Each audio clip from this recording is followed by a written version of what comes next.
పుష్ప 3 ఎప్పుడు ఉండబోతుంది? ఎలా ఉండబోతుంది? పార్ట్ 3 కోసమే ఎన్నో సమాధానం లేని ప్రశ్నలు సెకండ్ పార్ట్ లో ఆడియన్స్ కు సుకుమార్ వదిలేశారా? పార్ట్ 3 కోసం ఏం దాచేశారు? రైజ్ రూల్ తర్వాత ర్యాంపేజ్ ఎలా ఉండబోతుంది?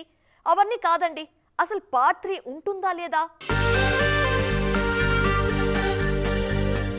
పుష్ప 3 ర్యాంపేజ్ ఎప్పుడొస్తుందో తెలియదు కానీ ఆల్రెడీ థియేటర్స్ లో అల్లు అర్జున్ ర్యాంపేజ్ ఆడించారు.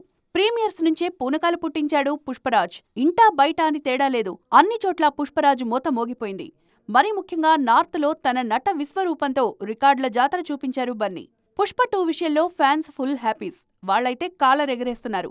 ఎవరూ ఊహించని విధంగా 1800 కోట్లకు పైగా వసూలు చేసి ఇండస్ట్రీ హిట్ గా నిలిచింది పుష్ప 2. అంతా బాగానే ఉన్నా కొన్ని ప్రశ్నలు మాత్రం ఫ్యాన్స్, ఆడియన్స్ ను వేధిస్తున్నాయి. పార్ట్ 3 కోసం వాటిని అలాగే దాచేశారు సుకుమార్. 2 ఏళ్ల కింద రిలీజ్ చేసిన వేరీస్ పుష్ప టీజర్లోని ఒక షాట్ కూడా పుష్ప 2 రూల్లో లేదు. ఇవి మాత్రమే కాదు, ఇంకా చాలా ప్రశ్నలు అలాగే వదిలేశారు సుక్కు. వీటన్నింటికీ పార్ట్ 3లో ఆన్సర్ ఇస్తానంటున్నారు. కాకపోతే పుష్ప 3 ఎప్పుడుంటుంది, అసలుంటుందా లేదా అనేది క్లారిటీ లేదు. Next Ram Charan cinema commit అయ్యారు సుకుమార్. తాజాగా పుష్ప 2 సక్సెస్ మీట్లో బన్నీ మాటలు వింటే పార్ట్ 3 ఇప్పట్లో లేనట్లే అనిపిస్తుంది. పుష్ప 3 ఎలా ఉంటుందో నీకు తెలీదు, నాకు తెలియదంటూ సుకుమార్ను చూస్తూ చెప్పారు బన్నీ. అన్నీ కలిసొస్తే అప్పుడు చూద్దాం అనేశారు. అంటే పార్ట్ 3కి కథ కూడా లేదని అర్థమవుతోంది.